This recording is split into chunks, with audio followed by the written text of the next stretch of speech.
thought it was on the other side. All right, we're going to get started with head coach Karen Ferguson Days. Karen, would you like to have an opening statement, or do you want to go straight to questions? No, sure, I'll do an opening statement. We're always the first ones back in for preseason camp. Came in July 29th. Have 2 exhibitions under our belt, and we open on Thursday, and here we are. You are always that first, the lid lifter, I guess, as they say, for the whole athletic department. It is kind of a nice thing. It's stressful, I'm assuming, in the preseason, but it is nice to have that staple of you kind of kick things off. Yeah, I think it's just come to be expected. Like, that's just the way our preseason falls. Not anything different than any previous year, so it is what it is. It shortens our summer, and then it kicks off the season a little bit earlier. Coach, how important is it to have 14 returners, especially people with a lot of starts under their belt? Yeah, 14 returners, but the trick there is 13 new kids. So 50% of the team is brand new. So while I love that we have the 14 returners, really merging the 2 groups is going to be key. And quite frankly, I think we've done a pretty good job of that so far. How challenging that is a bit to get them to merge? 5 of the new ones are transfers, so they have an understanding as to what this looks like and what's to be expected. The 8 new kids, of those 8, 2 came in mid-year, so 6 are true freshmen, but they all came in for summer school, so they're at least fit. I think that's the best thing to do when you initially get there. So it's always a challenge whether you have 2 kids or 13 new, but in fairness, they've listened and applied probably better than a lot of the teams that I've had previously, so I'm optimistic for sure. In the exhibition so far, how did the team look in those? Are you happy with the progress so far? Yeah, I am, quite honestly. What we have this year is a little bit more depth. So I subbed quite a bit in both of the exhibitions. So while that's good, it's also bad. And it's good because players are getting playing time. It's bad because I'm breaking their rhythm a little bit. You know, soccer's rhythmic. And if you're getting 15 or 20 minutes, you usually are getting 30. Sometimes I'm kind of stalling that rhythm. But it's been good in that a lot of players have played so far.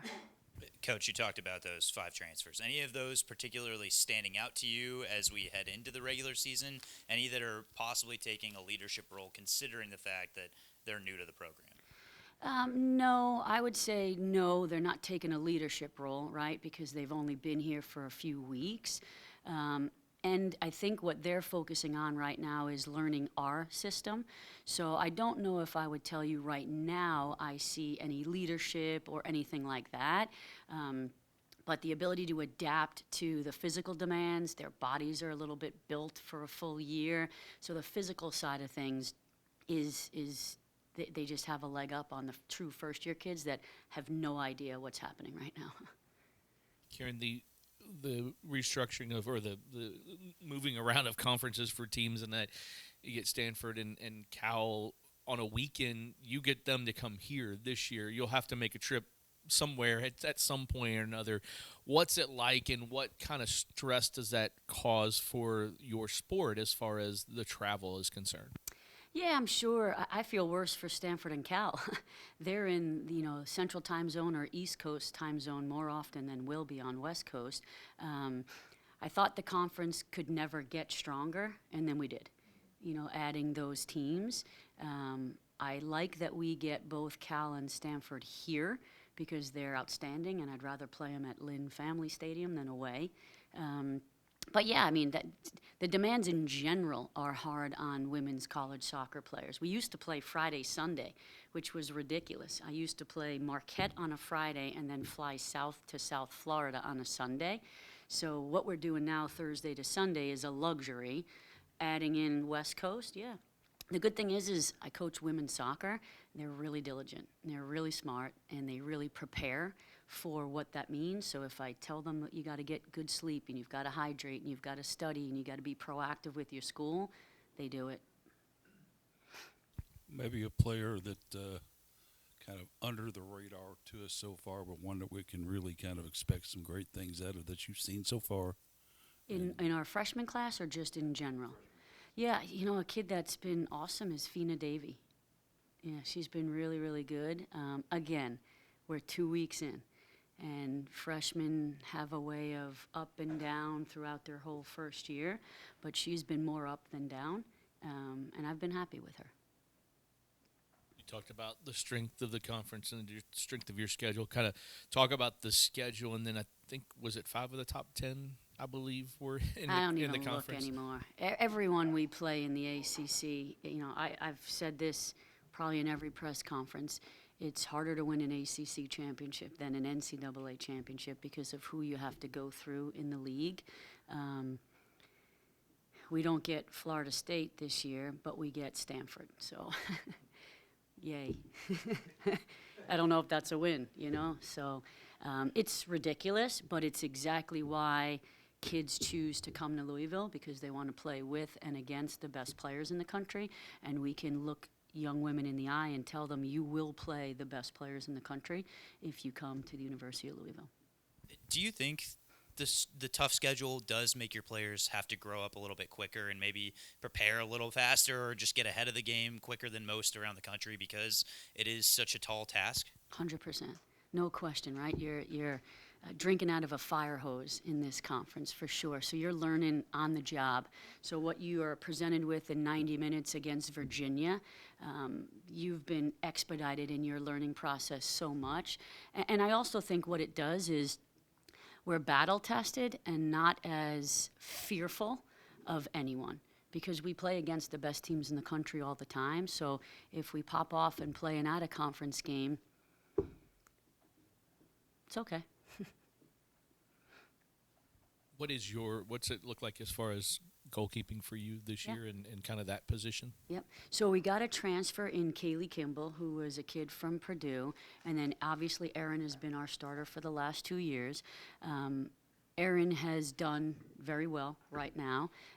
Kaylee's breathing down her neck, which is good, because I say it all the time, iron sharpens iron, and I think that that's what makes our players better, is the depth that's behind them, who's kind of chasing them. So I think that's a really good battle right now. In all fairness, Erin has the edge on her right now, but Kaylee has given us a sense of confidence that maybe we didn't have in previous years. Coach, what characteristics or qualities do you look for when recruiting either players out of the transfer portal or players in high school? Oh, God, there's so many. I've been doing this for 25 years, and I will not compromise on character. I just won't anymore. They can be super talented, but if their character is at all in question, I'm too old to take a chance on that anymore. So I do think we made a concerted effort to spend time with the families and the young women and really get to learn about them a little bit more. And I really like our group. I think you guys, you'll like watching us play. You'll cheer for us. And I do like the kids for sure. When you take a look at the scheme of things, so many games last year lost by 1, tied. Scoring seems to be the area where everybody's hoping there's going to be a marked improvement. Do you think that's going to happen this year? It's such a tricky question, Paulie. 9, right, is what everybody in the country wants, and there's so few of them. So the 9 is a center forward, a kid who just intuitively can score goals. And I'll tell you that I don't see that in any one player. I see glimpses of that in a few of our players. But what all of us are searching and seeking is a true 9, a kid that can score goals. You guys go to the Racing Louisville games, they tell you the same thing. It's the hardest thing to find.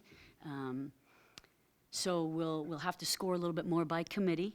There are a few kids. I'm not in a position to say who that is yet until I see a little bit more of their body of work. I'm hopeful. But we'll see how the first few games unfold. Kind of on that topic with Racing Louisville, do you ever have the chance to speak with Bev Inez or let your players kind of interact with those as well and pick their brains? I mean, is there an interaction between their squad and your squad? Yeah, so not so much the squads, but definitely the coaches. I love Bev, and Carm, their assistant, was my assistant here years ago. We were actually at an event last night at the Muhammad Ali Center with our team and their team. So Bev's awesome. and I'm cheering for them, and they're so much better. But to Paulie's last question, it's hard for them to score goals. Emissiers can only do so much. So that's what we're all pining for. But again, as a coach, we look at the process. What keeps us up at night is the result. But if you continue to focus on the process, then eventually, I always say, the game will pay you back. After, I'm not going to say that you've been here a long, long, long time. Oh, I have, From the Paulie. beginning to now, what's some of the most maybe pronounced changes you've seen in the game of women's soccer since when you first started to today? In soccer or in the college landscape right now? Oh, in soccer. Soccer, yeah. I've said this before. I just think that there's more and more organized defenses. So it's harder to score goals, right? And then it's also not a lot of nines, true goal scorers in the country. Like Alex Morgan, she went through a little bit of a lull, right? And that's why she's left off the Olympic roster. So it's hard to score goals. And when you have a player that can, you need them to do it often. So I do think that it's harder to score goals because there's less and less true goal scorers, and because teams are just way more organized defensively behind the ball.